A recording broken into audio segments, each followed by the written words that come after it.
On this episode of Black Girl Gone, I tell the story of Makeva Jenkins, who was brutally murdered on June 29th, 2017 in Lake Worth, Florida. Makeva was a mother of three and an entrepreneur who had overcome incredible odds. But in the middle of the night, inside her own home, that life was stolen from her in the most shocking way. At first, it seemed like a random act of violence, a home invasion gone terribly wrong. But as detectives dug deeper, the truth they uncovered revealed a betrayal so devastating, it shook everyone who loved her. This is Makeva's story. In 2017, 33-year-old Makeva Jenkins seemed to be living the life that she had always dreamed of. A devoted mother of three, and a determined entrepreneur. She had overcome obstacles that could have broken her spirit. She was building a future that she once only imagined. But one summer night, everything changed. What should have been the start of her next chapter ended in tragedy, and the truth behind her death would leave those who loved her shattered. Makeva was born on August 9th, 1983, in Belle Glade, a small city in Palm Beach County, Florida. She was raised by her grandmother, and from an early age, her family knew that she stood out. Her aunt Sabrina Yarns later said that she, quote-unquote, was special from day one. As a teenager, Makeva was well-liked and active in school. She was elected homecoming queen and had a wide circle of friends, but she was also very serious about her future. Sabrina described her as a quote-unquote hard worker and a model student. Good grades were mandatory in our house, she said. After high school, Makeva enrolled at the University of South Florida. But while she was there, her life changed in a way that she hadn't planned. She learned that she was pregnant, and at a young age, she became a mother to her daughter Sanaya. Now, for many, that might have meant putting their dreams on hold. But Makeva stayed the course. She finished her degree and later went on to earn her master's. Her brother, Marquavius Quay Greer, remembered how deeply she loved her daughter, telling Oxygen, quote, "She was a fantastic mom. She and Sanaya were just the best of buddies." Now, even while balancing motherhood and school, Makeva always had her eye toward entrepreneurship. She started a small business of her own and was determined to create something lasting. But still, she wanted more than just professional success. She dreamed of building a family and a life filled with stability, goals that she worked tirelessly to achieve. By the end of the 2000s, Makeva had built a life centered around her daughter and her business and her dreams of one day having a family. And that chance seemed to arrive on New Year's Eve of 2009. At a church celebration that night, she met a young barber named Yuri Jenkins, the son of a pastor. Friends say Makeva was instantly taken with him. Her friend Kimberly Wilson remembered the way Makeva smiled as she talked about him, saying, quote, "She had this big grin on her face. You could tell that she was really excited." For Makeva, Yuri represented something that she longed for, that stability, love, and the possibility of having a family of her own. He seemed to also share her values, and to her, their meeting felt like the beginning of something beautiful. Those close to her, however, urged caution. They were worried that things were moving a little too fast. But just a few months into their relationship, Makeva was pregnant. And in time, the couple welcomed a son. And soon after, in 2011, they married. Her brother Quay walked her down the aisle.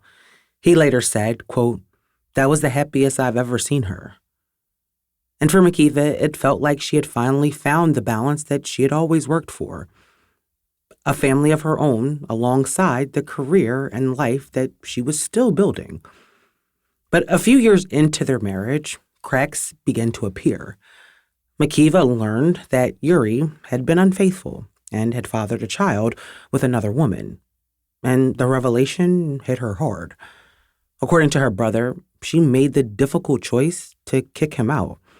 But still, her feelings for him didn't disappear, and eventually they reconciled. And together, they turned their energy towards her ambitions. Yuri began supporting Makeva as she launched the Prime Enterprise Group, a business that helped others turn ideas into real plans and opportunities. The venture brought them that stability that they hadn't known before. After years of working to make ends meet, the couple finally started to enjoy the life that they had dreamed of. And the arrival of their daughter added another bright chapter to their story. And friends noticed a new sense of happiness in Makeva. Her friend Kimberly recalled in an interview with Oxygen how she seemed content, as if everything that she had worked for was finally aligning. And by 2017, Makeva's life seemed to really be falling into place. Her business was thriving, her family was growing, and after years of struggle, she was finally finding that stability that she had longed for. Friends and family noticed a shift. She carried herself with confidence and a quiet pride, proud of what she had built from scratch. But beneath the surface, not everything was as it seemed. Even as she worked tirelessly to expand her business, personal challenges quietly lingered. The reconciliation with Yuri had brought back hope, but old wounds and tension remained, even if they were hidden behind the smiles and social media posts. And in May of that year, according to reports, Makeva filed for divorce from Yuri. Now, it's not clear exactly why, but it's suspected that it was due to infidelity on Yuri's part once again. But shortly after, she discovered that she was pregnant again, and the news changed everything. She called off the divorce and decided to continue to build a life with him. Friends and family noticed a mix of emotions. While she hoped for a fresh start, there were issues in their marriage that hadn't been dealt with. It was a delicate balance, juggling the joys of her growing family with the weight of the betrayals. Yet, Makeva continued to focus on her dreams, her business, and her children, determined to make the next chapter of her life a success. But little did she know, the life that she had fought so hard to achieve would soon be shattered in a way that no one could have imagined. Wednesday, June 28th, 2017, began like any other day for Makeva and her family. Reports say that she had a meeting with a client that day, but it's not clear what else she did. However, we do know that she was home that evening with her kids. Yuri was also home. Her brother Quay had come over, and he and Yuri were hanging out in the garage, where Yuri would often chill and cut hair. As the night progressed, Makeva began scrolling on Facebook and, in a moment of reflection, decided to post a status about how far she had come in life. At 11:24 p.m., Makeva wrote about an encounter that she had had with a woman who she had been Facebook friends with, who reached out to her about her business plans. She talked about how back in 2011, when they first connected, she couldn't even afford the $99 for a course that she wanted to take. Quote, fast forward, we overcame being homeless in 2013/2014 to reach my six-figure mark in 2015 to now making multi-six figures. No matter what the road looked like, I followed my heart and stuck with it, growing, Makeva wrote. She was proud of her accomplishments. She had worked hard. Now, after her post, she stayed up for a little while longer, talking to people till about 12:30 a.m. And after that, it's assumed that she went to bed. Meanwhile, Yuri and Quay stayed in the garage. At one point, Quay left to buy some items from a local 7-Eleven, and when he returned to the house, a friend of Yuri's named Dimitri Dale had come over. He was sitting on the couch. Quay said that Yuri insisted that he give him a haircut, and so he sat down in the chair. But just a few hours after Makeva made that final Facebook post, in the early morning hours of June 29th, 2017, devastation erupted in the Jenkins household. At around 2:17 a.m., the Lake Worth Police Department received a frantic 911 call. The call came from Makeva's brother Quay. His voice was raw with panic, screaming over and over here, "Get here now. My sister is fighting for her life, man." The night had begun quietly, with Makeva resting upstairs, her children tucked into bed, and Yuri and Quay hanging out in the garage, and it had spiraled into a nightmare in just a matter of moments. When police arrived, they walked into chaos. Officers rushed inside and headed upstairs, where they found Makeva in her bedroom. She was lying under the sheets, suffering from a gunshot wound to the head. Yuri was there when they arrived, and he was in the bedroom, using the white shirt that he had been wearing to try to stop the bleeding while waiting for paramedics to arrive. When police pulled him aside to ask what happened, he told them that masked intruders, dressed in all black, had come into the house demanding to know about someone named Quest. And at the time, police didn't realize that Quest was a nickname for Makeva's mother. But according to Yuri, the gunman eventually made his way into the master bedroom where Makeva had been sleeping, and then he shot her. Officers instructed Yuri, Quay, and their friend Dmitri to step outside while they secured the scene. Makeva was still alive, but barely. She was rushed to Delray Medical Center. Now, meanwhile, deputies spoke to Quay and Dmitri, and both men told investigators the same story that Yuri had, that a masked gunman had come into the garage, forced himself inside, and then demanded to know about someone named Quest, and then, without warning, walked upstairs and shot Makeva as she lay in bed. From the beginning, detectives weren't convinced that the story that they were being told made sense. A masked intruder bursting into a home full of people who were awake in the middle of the night, demanding money and asking for someone named Quest, only to walk upstairs and shoot a woman lying in bed. That sounded strange, but even stranger was that nothing in the house appeared to have been taken. Investigators began by going over the sequence of events with each of the men in the home that night, Yuri, Quay, and Dmitri. Now, if this had been a robbery, why hadn't anything been stolen from the home? And why would a gunman single out Makeva, a woman who had been sleeping, instead of the three men who were awake and directly in front of him? While investigators were combing through the scene, Makeva was still fighting for her life. Paramedics had rushed her to a hospital where doctors worked desperately to save her. Family and friends gathered, holding on to any bit of hope. But just moments after she was shot, Makeva had succumbed to her injuries. The 33-year-old mother, who had worked so hard to build a better life for herself and her children, was gone. Her death sent shockwaves through her family. The loss was not only sudden, but it was brutal. She had been taken in the very place where she should have been the safest.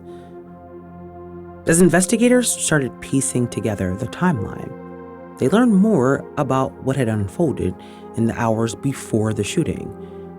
And as they dug deeper, they began to uncover details that complicated the narrative and hinted that the story they were getting may not have been the full truth.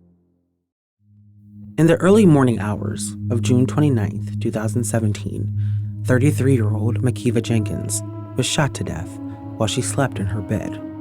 And now investigators needed to find out what really happened inside that home that night. After the scene was secured, all three men in the home when the shooting took place were separated and interviewed at the scene. Now, although they had all given similar accounts, they also each added something different to the investigation. Dmitri had been interviewed first inside the garage of the home, and he told police that he had been there for about 20 minutes before the gunman entered the home. He said that they were all ordered to the ground and then led inside and up to the second floor. Once there, Yuri said that his son was in his room, and Dmitri said that he asked the intruder if he could take the child downstairs, to which he agreed. He then took the child outside to the patio and then waited. A few seconds later, Dmitri said that the man came downstairs with Quay, leaving Yuri alone upstairs, and began demanding keys to the cars outside. Dmitri said that he volunteered his keys, handing them over to the gunman. He then led Greer back upstairs, and then a few seconds later, he said that he heard 2 gunshots. The suspect then fled the home and got into the Dodge Charger that Dimitri had been driving and left.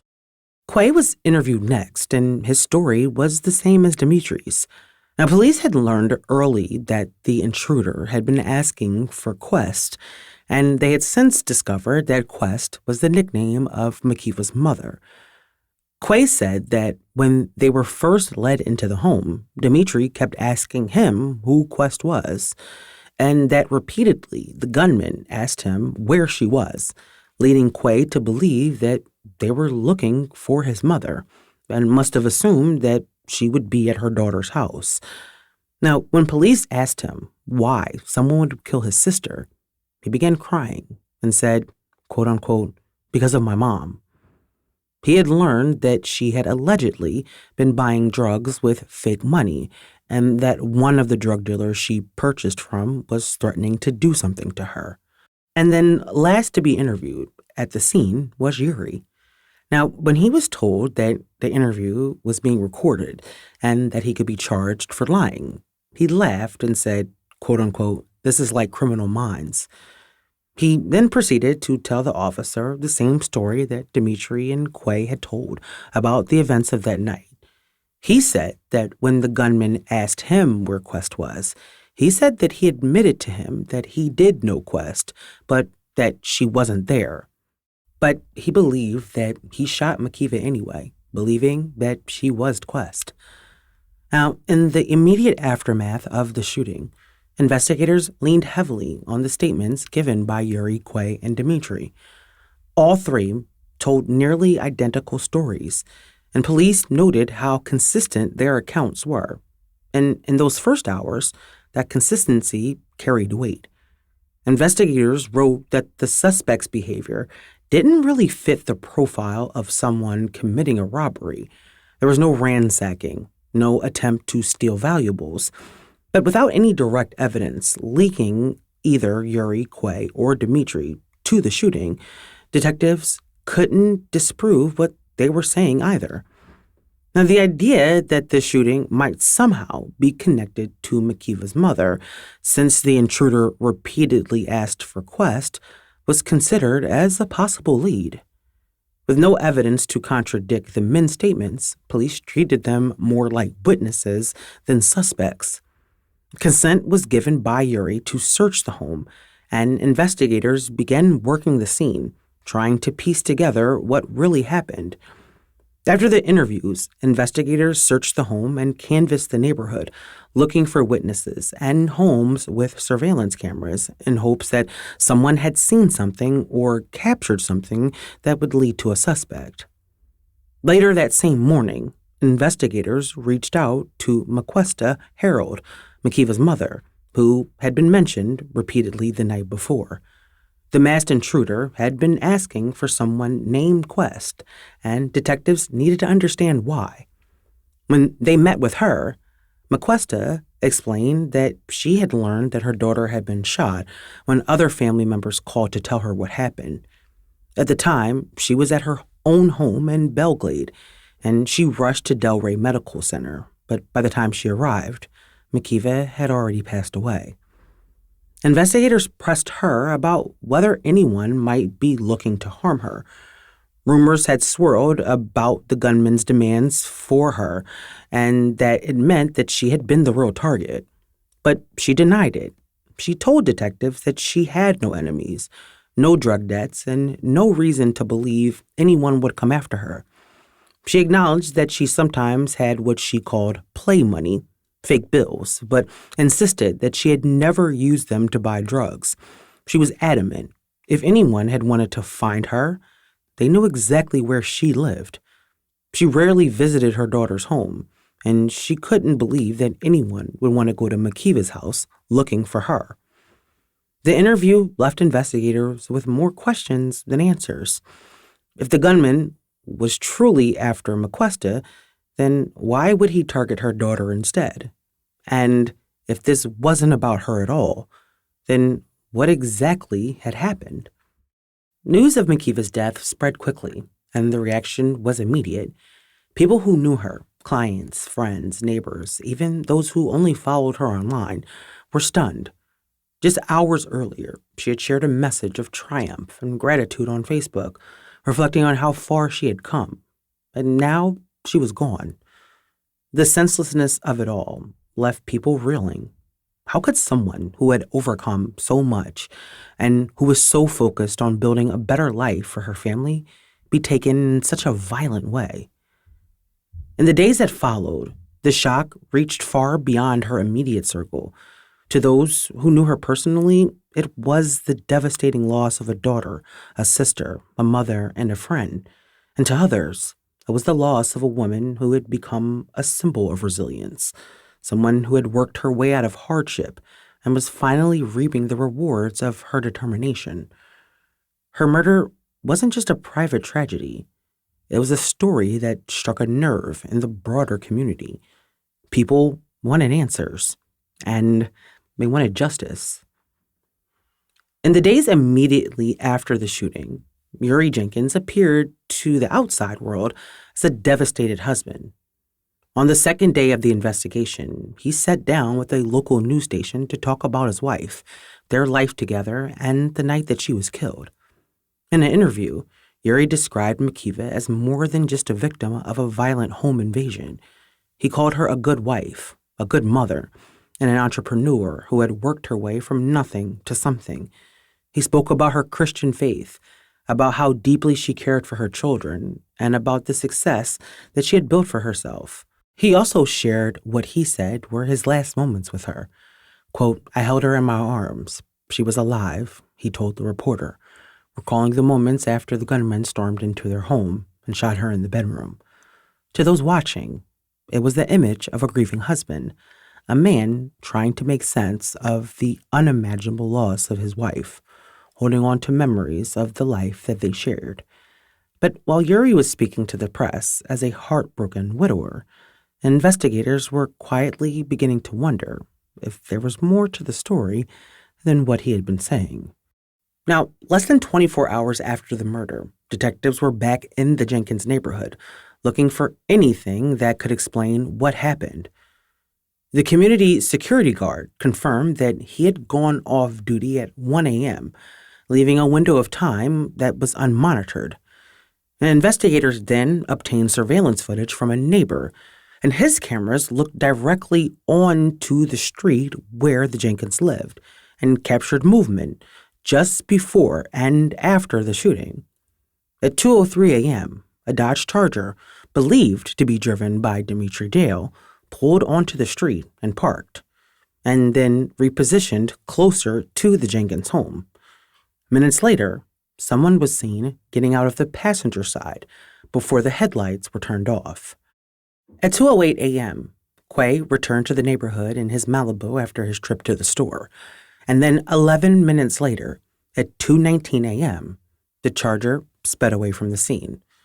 The timeline from the video gave investigators a clearer sense of what happened that night, and the details raised troubling questions. Why was the car waiting outside just before the shooting, and who had stepped out of it? To detectives, this was the first sign that the story of a random home invasion didn't add up. Now, on June 30th, just a day after the murder, Dimitri Dale voluntarily came in for another interview. Detectives wanted to clarify parts of the statement that he had given at the scene, and this time his account raised questions. Now, he admitted that on June 28th, the day before the shooting, that he had brought a friend named Jovan Joseph to the Jenkins home. Dimitri insisted that Jovan was only there to hang out, play basketball, and get a haircut. But this was the first time that Jovan's name entered the investigation. Dimitri's story was riddled with contradictions. At the scene, he said the gunman threw him to the ground, but now he claimed he dropped voluntarily. He gave conflicting reasons for why he didn't escape with the baby, first saying that he forgot, then blaming the fence, and then later admitting that he just didn't know why. He repeatedly, however, emphasized his innocence, but his explanations came off as scattered and defensive. Now, the same day, detectives contacted Joseph using the number that Dimitri had provided. Jovan Joseph also came in voluntarily and said that he and Dimitri had been friends for years. He recalled going to the Jenkins home for the first time on June 28th, describing it as quote-unquote really nice, and said that he saw Makeva arrive home, though he never spoke to her. Jovan admitted that he was driving Dimitri's Dodge Charger that day to impress some girls, but denied being anywhere near the Lakeworth home the night of the shooting. Instead, he claimed that he was visiting a woman named Lily, who was hospitalized at Good Samaritan. Joseph didn't appear nervous or deceptive during the interview. In fact, he seemed surprised to even be questioned about a murder. He denied involvement, agreed to provide DNA, and confirmed his home address. He also said that Dimitri never mentioned a murder, only that his Charger had been stolen and that he was traumatized by the ordeal. For investigators, the early days of the case were filled with conflicting stories and half-truths. Yuri painted himself as the grieving husband. Dimitri insisted that he was simply in the wrong place at the wrong time, and Jovan Joseph, a teenager with little connection to Makeva, barely seemed to grasp why he was even being questioned at all. But detectives weren't relying on words alone. They were building a case, piece by piece. Surveillance footage, cell phone records, and interviews slowly were painting a picture that was very different from the story that the men had originally told. Every lead they followed seemed to chip away at the idea that this was a random home invasion.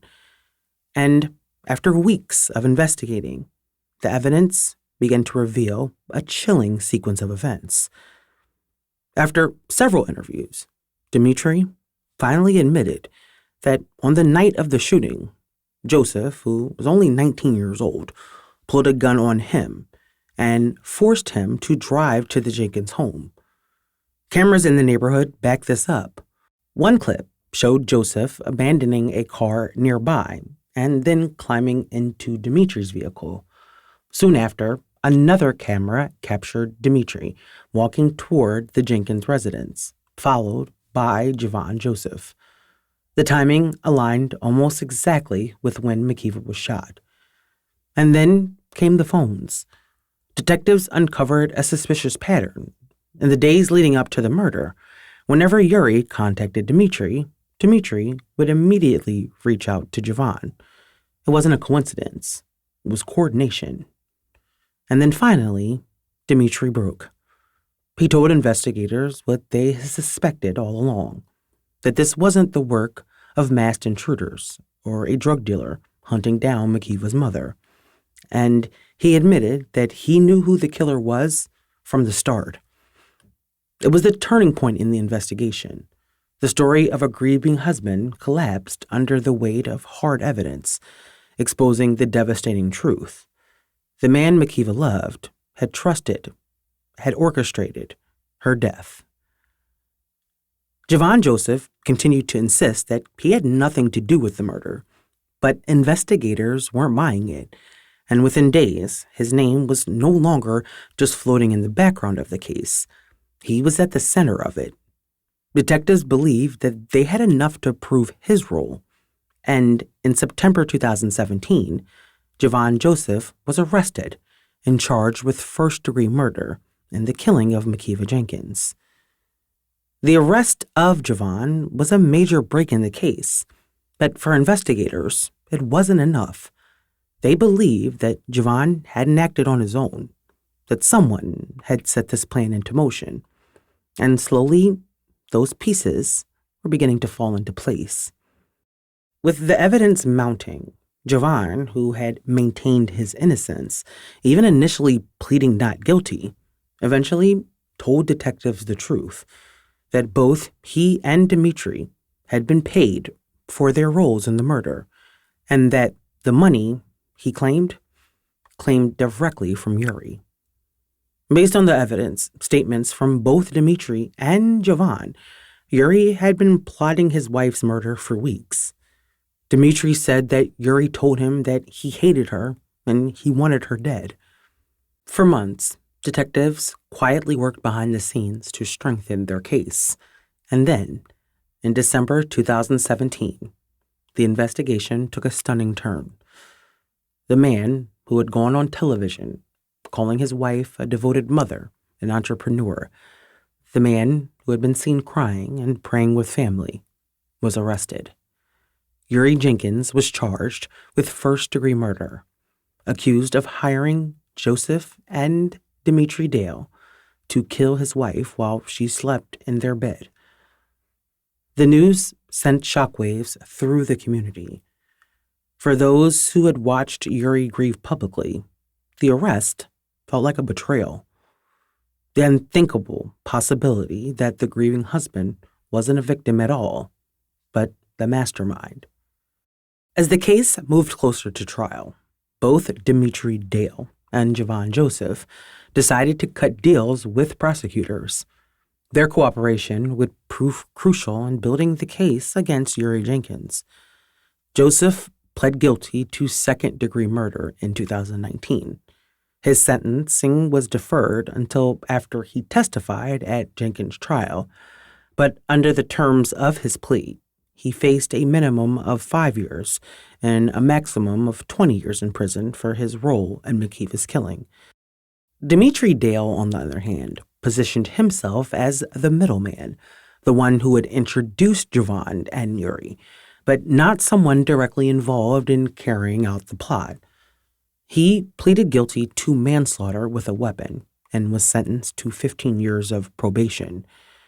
For prosecutors, these agreements meant that they had two key witnesses willing to take the stand and tell the jury what really happened, even if it meant saving themselves in the process.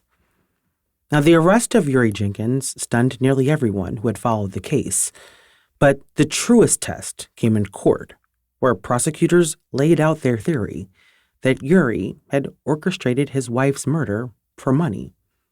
The trial began in April 2022, nearly 5 years after Makeva was murdered. According to prosecutors, Yuri stood to gain nearly $500,000 from Makeva's life insurance policy. However, it was only after his wife's murder that he learned that he was not the beneficiary of her policy, and therefore entitled to nothing. The state argued that her success, both as a businesswoman and as the breadwinner in the family, created tension in their marriage. Yuri, they claimed, wanted her gone, and he was willing to pay others to make it happen.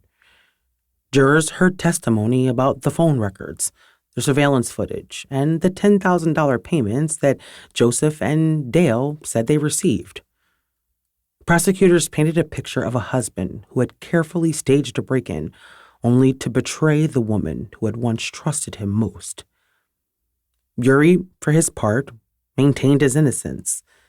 Through his attorneys, he argued that Joseph and Dale were liars who were trying to save themselves by painting the murder on him.